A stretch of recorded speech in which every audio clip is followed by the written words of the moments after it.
Olá, seja bem-vindo ao podcast Juízo e Sabedoria. Tema de hoje: Finanças Pessoais, um guia prático para construir prosperidade. Produção: Juízo e Sabedoria. Publicação: Editora Fortes.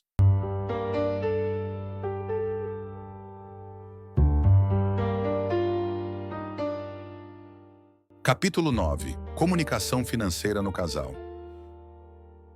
Dinheiro não deveria ser tabu, especialmente entre duas pessoas que compartilham a vida, os sonhos e os desafios.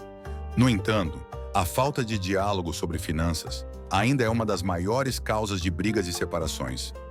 Isso acontece porque o dinheiro, quando mal administrado, deixa de ser uma ferramenta e se torna um gatilho de frustração, culpa ou disputa. Mas há um caminho diferente. Quando o casal conversa abertamente sobre o assunto e planeja junto, o dinheiro passa a fortalecer a relação em vez de enfraquecê-la. Vamos abordar alguns elementos importantes sobre o tema. Vejamos. 1. Por que é difícil falar sobre dinheiro a dois? Alguns fatores podem gerar essa dificuldade. São eles: perfis financeiros diferentes. Exemplo: um poupador e um gastador. Falta de educação financeira. Medo de críticas ou julgamentos. Histórias de vida e crenças opostas. Desequilíbrio na renda ou na contribuição doméstica. A boa notícia é que não importa o perfil de cada um, é possível construir um plano em comum. O que não pode existir é o silêncio ou a indiferença, se o casal deseja essa comunicação. 2. Primeiros passos para alinhar o casal financeiramente. São eles: escolham um momento tranquilo para iniciar a conversa, sem pressão, sem cobranças. Comecem pelas metas e sonhos em comum. Exemplo: casa própria, filhos, viagens. Evitem apontar erros do passado.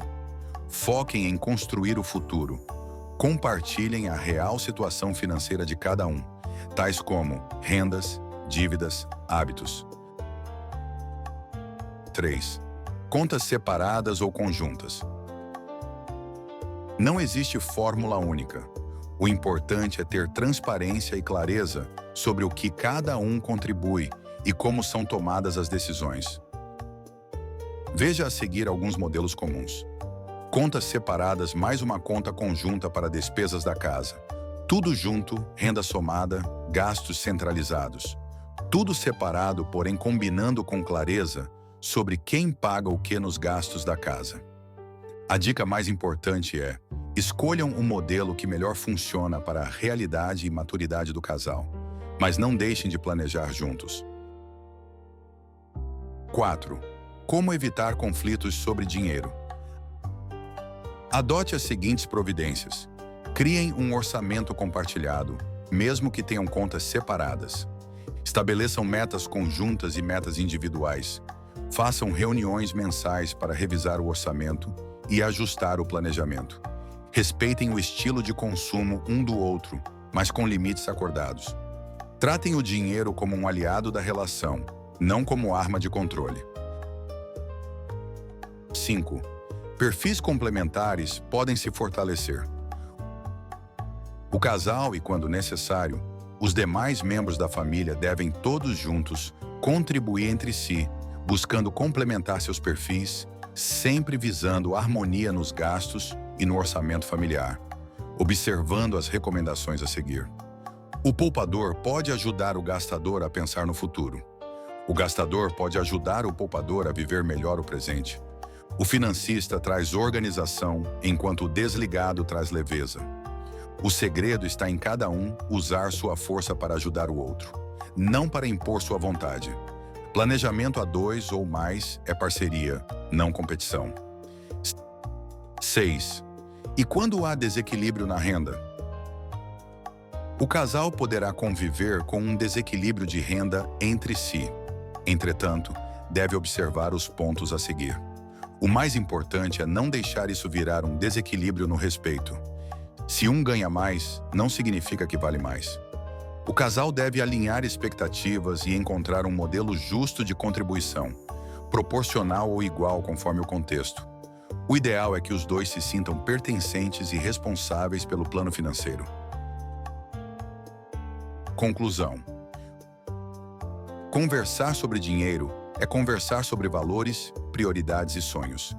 Casais que cultivam o hábito de planejar juntos constroem mais do que um patrimônio.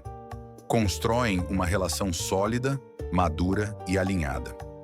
No último capítulo deste e-book, vamos ver como revisar e ajustar tudo o que você construiu até aqui, para manter a consistência e adaptar o plano às mudanças da vida.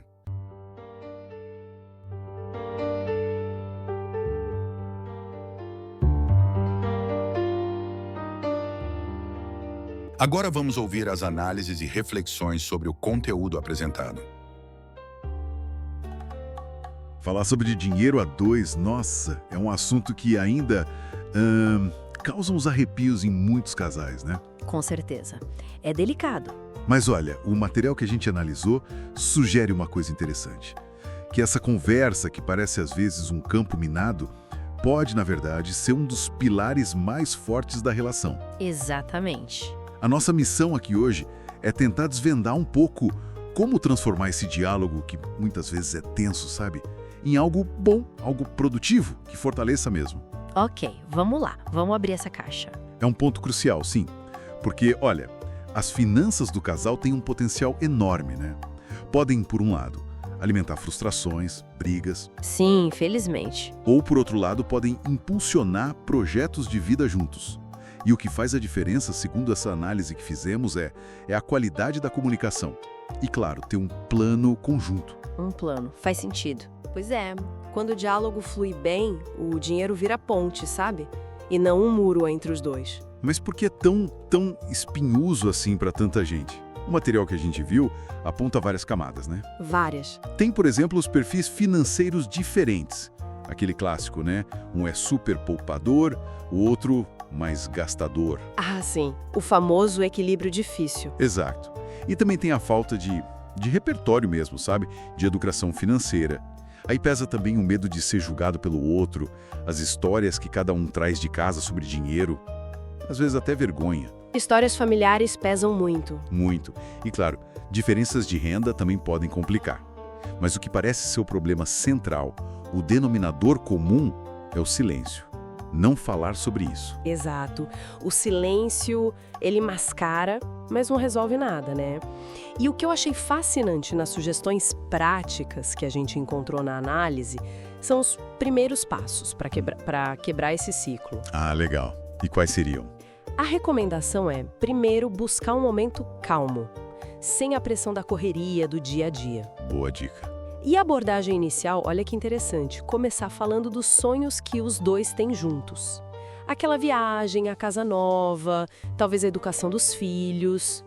Focar no positivo primeiro. Isso. Antes de mergulhar em planilha, em erro passado, sabe, criar um propósito comum primeiro. E aí, sim, o pilar que não dá para negociar. Transparência total. Transparência. Mútua. Sobre a realidade financeira de cada um. Isso inclui dívidas, rendimentos e até aqueles gastos menores que mostram os hábitos, né? Sem essa abertura, a confiança, fica difícil. Entendi. E isso me leva direto para aquela dúvida clássica que o material também toca. Contas juntas, separadas ou um modelo meio a meio? A eterna questão. Pois é. E parece que não tem fórmula mágica, né? O estudo indica que o formato em si, se é tudo separado, com um combinado claro, tudo junto, ou aquele híbrido, sabe? Contas de cada um, mais uma conjunta para as despesas da casa. O modelo híbrido é bem comum. Sim, mas que isso é menos importante do que ter clareza e principalmente consenso sobre o modelo escolhido. O fundamental é que funcione para o casal, que os dois sintam que aquele sistema é justo e prático para eles. Perfeito!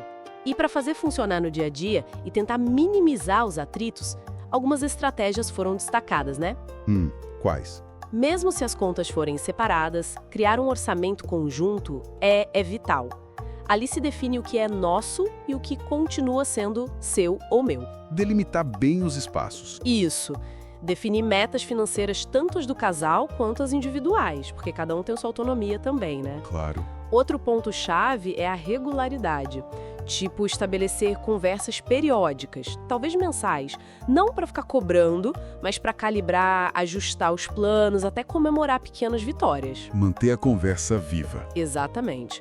E, fundamentalmente, respeitar o jeito do outro de gastar, dentro dos limites que foram combinados, claro. A ideia é usar o dinheiro como ferramenta de colaboração, não de poder ou controle. E aqui tem um ponto que eu achei realmente interessante. É a história da complementariedade dos perfis. Ah, isso é ótimo. As fontes sugerem que essas diferenças que a gente geralmente vê como problema podem, na verdade, ser uma força para o casal. Como assim? Tipo, o perfil mais cauteloso, o poupador, ajuda a pensar no futuro, a ter segurança. Já o mais gastador, digamos assim, pode lembrar o casal de viver o presente, de aproveitar. Traz um equilíbrio, né? Exato. Alguém pode ser ótimo com organização, planilha.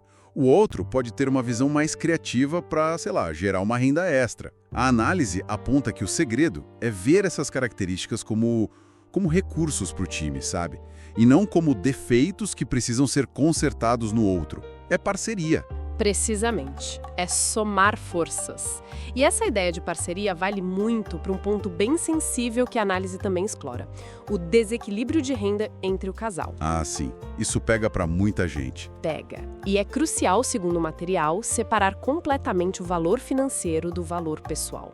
Quem contribui com mais dinheiro não vale mais, não tem mais poder de decisão por causa disso. É um ponto delicado, mas essencial. Muito.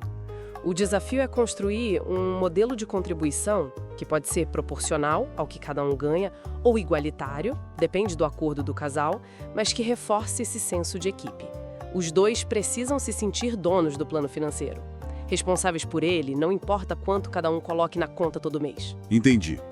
Então, resumindo um pouco, o que tudo isso quer dizer é que, bom, conversar sobre dinheiro é, na verdade, conversar sobre muito mais, né? Muito mais. É sobre alinhar valores, definir o que é prioridade para cada um e, para o casal, construir sonhos juntos, a 4 mãos. É sobre o projeto de vida compartilhado. Exato. Os casais que conseguem cultivar esse hábito, essa conversa aberta, não estão só gerenciando o dinheiro. Eles estão, na verdade, investindo na solidez da própria relação, na intimidade. É um exercício contínuo de parceria e de transparência. Exato. E para a gente fechar, fica talvez uma reflexão, né? Porque a vida muda, os planos precisam acompanhar essas mudanças. Então, como é que um casal pode não só criar, mas manter viva essa disciplina de revisar e ajustar seus acordos financeiros regularmente? Adaptar o plano às novas fases, aos novos desafios, mas sem que essas conversas de revisão virem elas mesmas um novo foco de tensão ou de briga. Como garantir que o planejamento evolua junto com o relacionamento de forma construtiva? Fica aí a pergunta.